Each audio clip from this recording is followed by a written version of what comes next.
nandito yung mga bata. Bakit? Tama. Huwag na ko.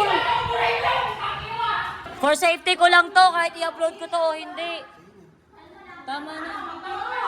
Hindi nagtatawa, walang tinatawa. Hindi siya pinatatawa na. Ito yung punto niya. Ano?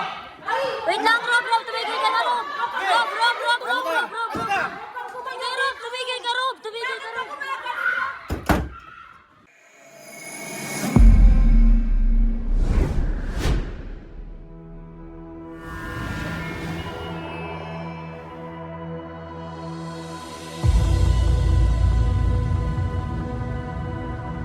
Nung time talaga na yon, gustong mag-sorry ni Rob kay Odi. Kaso, naabutan kasi namin yung mag-asawa, syempre, nag-aaway. Ang pangit naman, di ba, kung bigla kang sisingit, di mo alam paano.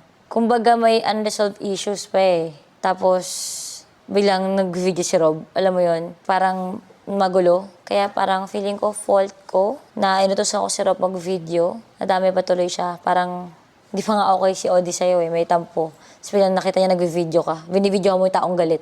Kaya parang lalong umapoy yung pangyayari. Kaya sorry Rob kung nadamay ka, pasensya ka na. Kahit gano'n naman yung nangyari, nakita ko naman na gusto talaga mag-sorry ni Papa Odi kay Rob. At nalaman ko rin na si Rob gusto rin mag-sorry kay Papa Odi. Nakita ko naman na pure yung intention ni Rob. Siyempre, naging ate niya ako at nasaktan siya sa kung ano yung nakita niya na nangyari sa akin. At narinig na murahan namin dalawa ni Papa Odi. Kasi hindi na na-videohan yung part na si Papa Odi talaga minumura ako that time. Nung pinapapasok ko sila sa loob ng kwarto, hindi na yun na-videohan. Kaya naapektuhan talaga si Rob and anyone man sa buong pamilya ko, syempre magre-react kung bakit ako namumura ng ganun. Welcome sa Toro Family, si Kuya Rob. Anytime. Talagang walang dala-dalawang isip. Mahal namin siya. Sobrang mahal namin siya. Nasa kalagitnaan kami ng meeting nung nangyari yung gulo. At hindi namin sinasadya na madami si Kuya Rob dun sa gulo. Kuya Rob, sorry kung nasangkot ka sa gantong sitwasyon. Sobrang sorry talaga. At maraming salamat kasi tinulungan mo ako na protektahan si Jowa nung moment na yun. Thank you, Kuya Rob. I love you. Minsan kasi pakiramdam ko nga, paulit-ulit ko na sinasabi, parang hindi ko pa alam kung ano yung solusyon sa mga sunod-sunod na mga nangyari sa amin. Kaya bahala kayo dyan. Itatawa ko muna to. Mga haha. Mga 30 tong ganun.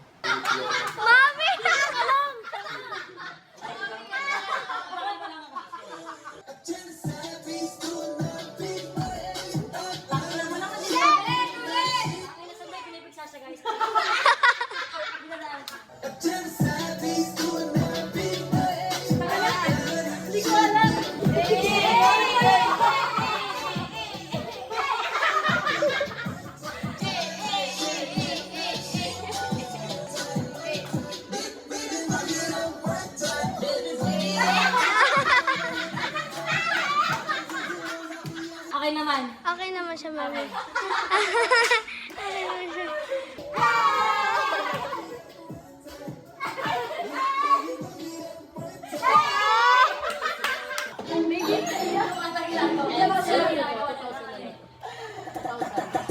Ang dami ng alam mong mga tao.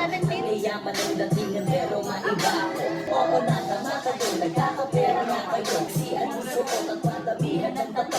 Para benta ko niya, si ating maiksen. Siya na inirang nakadali, kahit saan kali. Ingaling inosente, bitch it down. Mga Eddie Wow, kaya lang ang kakang pwede nang magalaw. Sila naging bitch. Ginising ako ni Jowa sa kalagitnaan ng aking paghimlay sa aming kama. Kasi ilang linggo na kaming ganun, na may nagre-renovate, naiingayan siya, nagigising ang kanyang diwa. Kaya nag-ayos kami agad ng gamit nun at nag-decide siyang sa condo muna kami magstay. Agad-agad. Alis naman tayo dito, stress ako. Sobrang no, ganyan. Ay, under construction pa talaga lahat eh.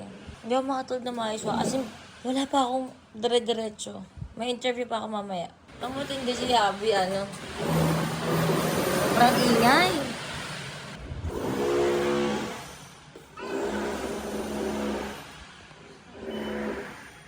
Baka umalis tayo, Teronya. Baka umalis na muna tayo. Mag-condo na muna tayo kasi gantong ingay.